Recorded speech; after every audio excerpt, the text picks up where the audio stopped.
চারটি বাংকারের হদিশ পেয়েছে বিএসএফ এবং পুলিশ। ইতিমধ্যে সেই মাটি খুঁড়ে বাংকারগুলি হদিশ পাওয়া গেছে, সেই ছবি আপনার সামনে রেখেছি। কিন্তু বড় প্রশ্ন হচ্ছে যে এই বাংকারগুলি কতদিন আগে তৈরি হয়েছিল, কী কারণে এই বাংকারগুলি তৈরি করা হয়েছিল। আমাদের সঙ্গে এই মুহূর্তে রয়েছেন কর্নেল পৃথ্বীরঞ্জন দাস। কর্নেল দাস, প্রশ্ন হচ্ছে যে নদিয়ার কৃষ্ণগঞ্জের টুঙ্গি সীমান্ত থেকে 1 থেকে 1.5 কিলোমিটারের মধ্যে চারটি বাংকার হদিশ পাচ্ছে বিএসএফ এবং পুলিশ, সেটাও প্রজাতন্ত্র দিবসের আগে। প্রশ্ন হচ্ছে যে এত বড় বড় বাংকার কেন তৈরি করা হয়েছিল? দেখুন, এই বাংকারগুলো দুটো বৈশিষ্ট্য দেখলাম। একটা হচ্ছে জঙ্গলের মধ্যে, আরেকটা হচ্ছে আপনার বাড়ির ভিতরে। বাড়ির ভিতরে যেসব বাংকার বা এইসব জিনিস হয় সেগুলিকে আমরা বলি ডুয়েল পারপাস হাট। মানে আপাত দেখতে মনে হবে ওই হাটে কেউ থাকছে, আর ভিতরে ভিতরে অবৈধ কার্যকলাপ চালাবার জন্য এইসব বাংকার থাকছে।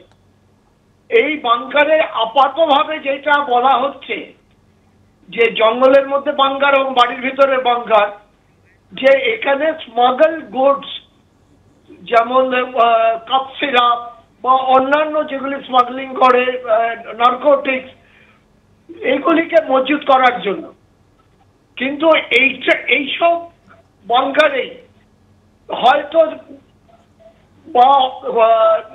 এইটা এক্সপ্লোসিভ রাখতে পারে, কারণ আন্ডারগ্রাউন্ডে খুব সিকিউরড ভাবে এই বাংকারগুলি তৈরি করা হয়েছে এবং এই এক্সপ্লোসিভ গুলো অল্প অল্প পরিমাণে এনে এখানে সম্পূর্ণভাবে মজুত করবে এবং তারপরে সেগুলিকে বিভিন্ন নাশকতামূলক কাজে লাগাবে।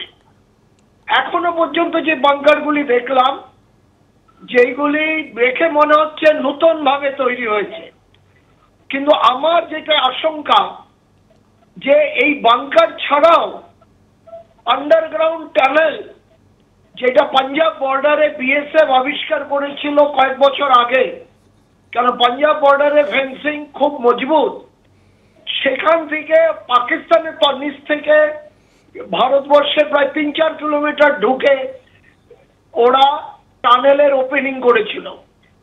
তো আমাদের এই পশ্চিমবঙ্গ বা ত্রিপুরা, মেঘালয়, আসাম বর্ডারে এই টানেলিং এর সিস্টেমটাও থাকতে পারে।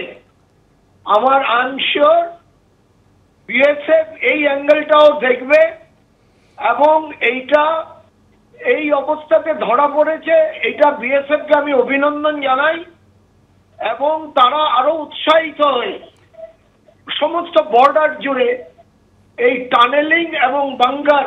নিঃসন্দেহে কর্নেল, বিএসএফ এবং পুলিশ নির্দিষ্ট সূত্রে খবর পেয়ে যেভাবে এই বাংকারগুলি হদিশ পেয়েছে, নিঃসন্দেহে এটা তারিফযোগ্য। এখন প্রশ্ন হচ্ছে যে কি কারণে এই বাংকারগুলি তৈরি করা হয়েছিল, সেই বিষয়টি পুলিশ এবং বিএসএফ খতিয়ে দেখছে।